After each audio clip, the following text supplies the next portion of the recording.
Hello po mga ka-farmers, welcome back po sa munti nating channel. At for today's video mga ka-farmers ay update ko kayo sa tinanim natin na ampalaya Mestiza F1 variety.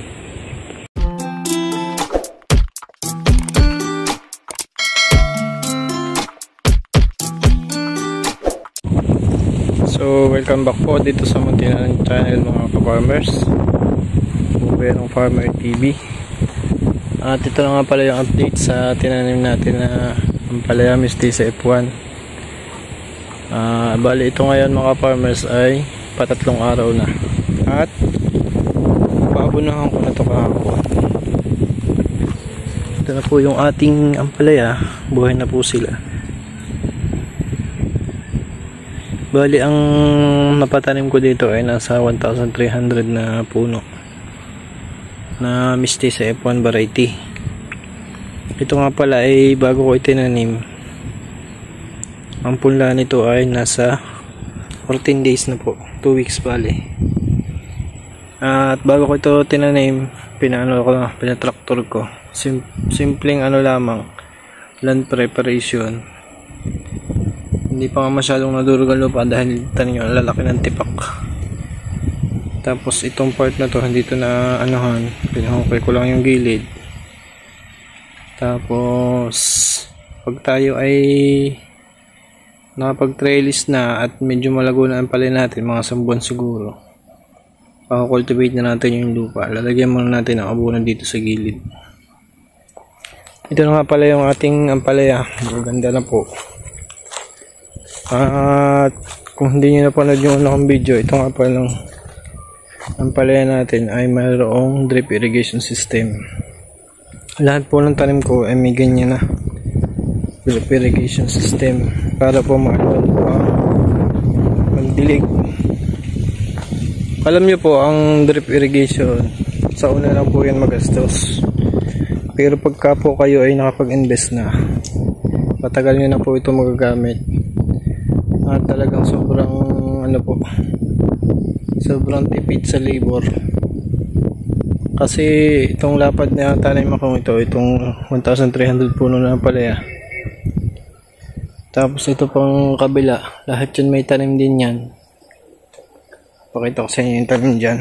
Tanim dyan ay pipino at sili. Kung didilagin mo po yan mano-mano, napakatagal po niyan. Samantalang pag naka-drip irrigation system ka po, gaya ng akin, saglit lang po yan diligan. Hindi naman sa saglit, ibig sabihin ko yung less talaga yung labor. Ayan, lahat po yan meron na. Ito po ay palalagyan ko na ng trellis, bali nakapagtusok na ako ng kalbang o yung pinaka pagapangan niya. Lahat po yan, simula sa may punong yan malaki, antipolo hanggang dito, yan po lahat ay may tanim na pipino. Ang naitanim ko po dyan ay 3 lata, kulang-kulang 2 lata at kalahati. Tapos nagpahabol pa po ako ng kulang-kulang 1 lata ulit dito sa part dito kasi pinulang ang punla. Kaya na mga farmers, sibol na hanggang dun yan sa may kubong yan, lahat yan. Tapos yung dulong yan, yun yung aking silihan na bagyo ni Christine, ano na, natuyo na yung mga sanga, pero may mga suli na konti. Tapos ito namang mga sili na ito yung kanay ko kung nung matandang punla, lagyak tatapon ko na, pinatanim ko rin nung may ampalaya pa, pinatanim ko sa ilalim. At hindi ko akalain na ito pa pala ang makakatikim ng magandang presyo, 200 per kilo po itong part na ito. Yan, chipping ko ito, ang gaganda ng bunga nyo. So balik tayo dito sa ampalaya natin mga farmers.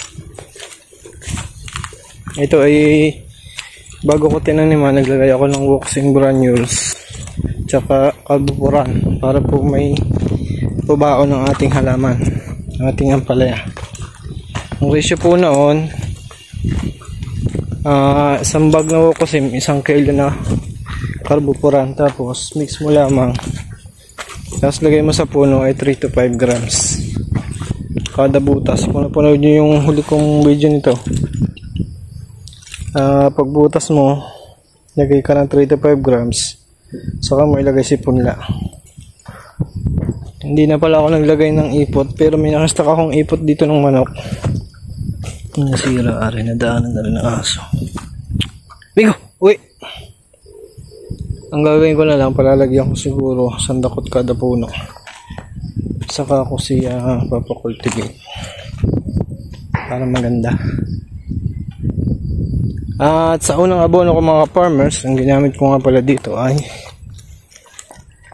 calcium nitrate at Unique 16. Bali 2 kilong calcium nitrate, 2 kilong Unique 16 sa isang drum, yung drum na yun, 200 liters. Tapos ang lagay niya sa puno ay isang lata ng sardinas.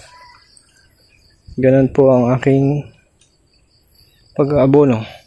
Drenching muna tayo kasi maliit pa yung ating ampalaya. At by the way mga farmers, ang distance nga pala nito ay medyo malapit, 3 meters, 2.5 meters by 60 cm. Ganyan po kalapit ang kanyang pagitan. Dahil ang gagawin ko naman dito ay padingding, yung padingding na style. Maganda po yung padingding.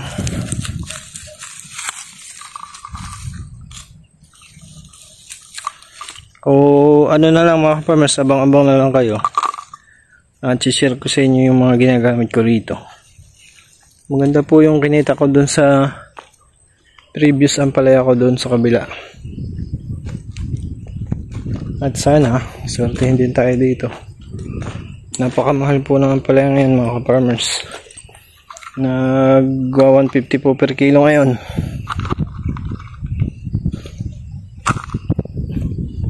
At kung kayo po bibili ng drip irrigation system, lahat po ito ay available sa Shopee.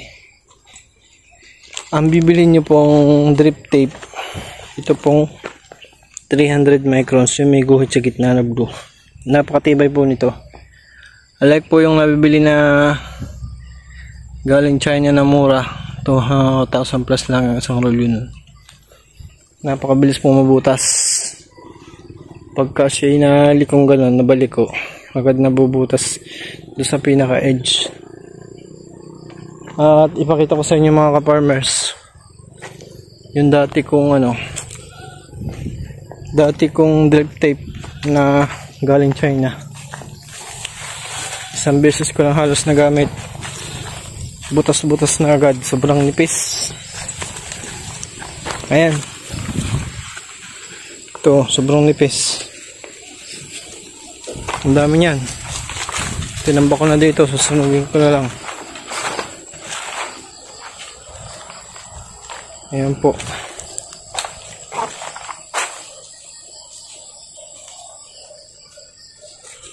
Hindi na mapapakinabangan dahil sobrang dami niya pong butas. Sayang lang binili natin dito. At kung gusto nyo po magkabit ng drip irrigation, i-PM nyo lang po ako o mag-message kayo sa ating YouTube channel. At sasend ko sa inyo yung mga link ko saan ako bumili para makapag-install din po kayo.